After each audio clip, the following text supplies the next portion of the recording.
bola Indonesia pernah mencatatkan peristiwa kelam ketika Bahrain mengkandaskan Indonesia dengan skor yang sangat telak, dan ini adalah skor kekalahan terbesar sepanjang sejarah sepak bola Indonesia.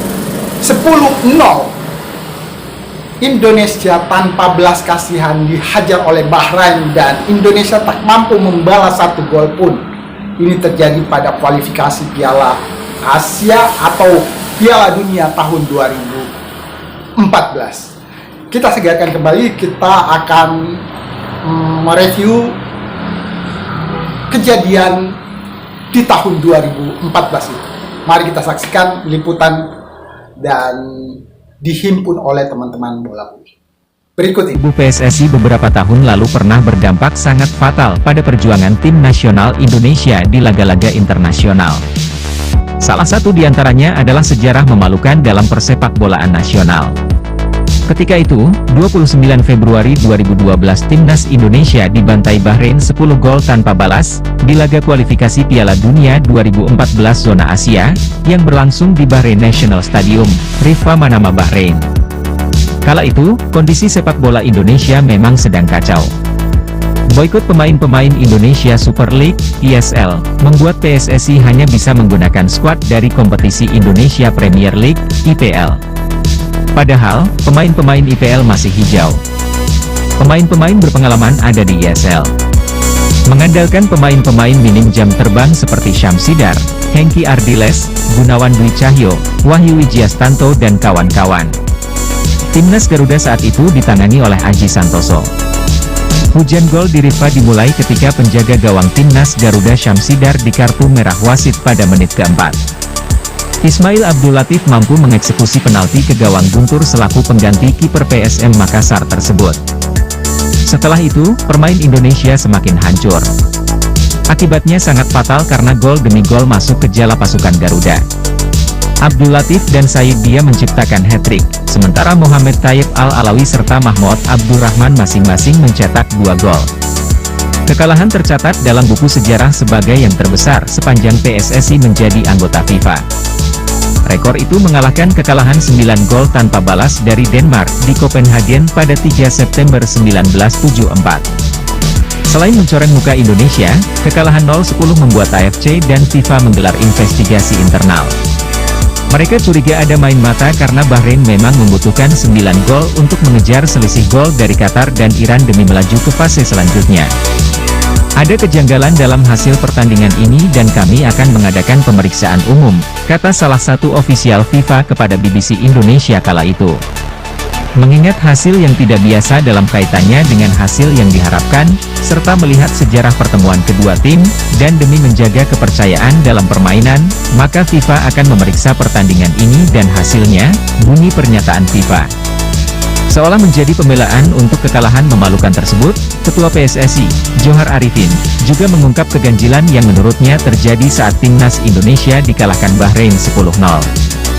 Johar menilai Timnas Indonesia dicurangi perangkat pertandingan. Penalti dadakan, kartu merah kiper yang terlalu dini, pengusiran Aji, kami sungguh kecewa keputusan tersebut.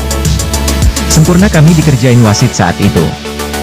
Ini laga tidak adil, ungkap Johar saat itu.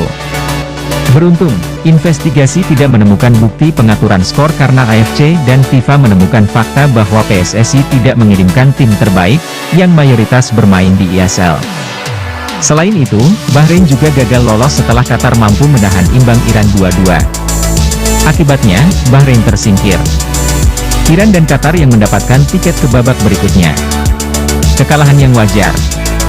Sebenarnya, melihat materi Timnas Indonesia besutan Aji Santoso, kekalahan tersebut hasil yang wajar. Skuad Merah Putih tampil seadanya karena adanya dualisme kompetisi. Saat itu, pemain dari Indonesia Super League, ISL, dilarang membela Timnas. Timnas hanya diisi pemain minim pengalaman yang membela klub Indonesia Premier League, IPL. Tak ada satupun pemain Indonesia yang memiliki lebih dari 12 caps. Indonesia menurunkan 8 pemain debutan sebagai starter. Hanya 3 pemain yang pernah membela Indonesia sebelumnya, yakni Syamsidar, Irfan Bahdim dan Ferdinand Sinaga. Indonesia juga harus mengakhiri kompetisi dengan sangat memalukan. Dari 6 pertandingan yang dijalani di grup E, skuad Merah Putih menelan 6 kekalahan atau 0 poin.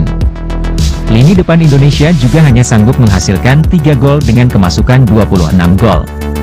Sebuah sejarah kelam sepak bola Indonesia. المنتخب التونسي كرة ومرور ممتاز لإسماعيل عبد اللطيف وهدف هدف خامس. نعم خامس للمنتخب البحريني. ممتاز هذه كرة وهدف سادس. نعم هدف سادس أدى بدأ الانهيار البيت الأندلسي.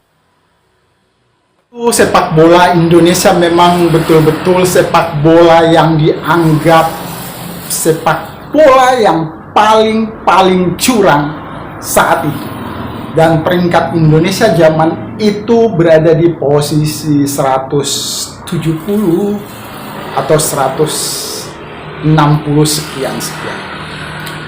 Dan kesempatan bertemu kembali Bahrain terjadi di kualifikasi Piala Dunia zona Asia grup C, dan Indonesia bertandang ke Bahrain lagi, bisa mengimbangi bahkan pun nyaris menang bila saja waktu pertandingan dan wasit bertindak adil di lapangan ketika itu. Dan kesempatan untuk membalas 10-0, apakah kita mampu membalas dengan 11-0 di Jakarta? Kita tidak berharap banyak gol yang akan tercipta. Kita hanya bisa berharap Indonesia memenangkan pertandingan dengan skor berapapun. Kita bisa melaju dan menjaga asa harapan kita ke Piala Dunia 2026. 10-0 adalah sejarah terburuk sepak bola Indonesia. Kita balas dengan skor berapapun. Tidak harus 11-0, tapi skor berapapun kita menangkan di Stadion Utama Gelora Bung Karno. Terima kasih sudah menyimak konten kanal Dedi Sapatman.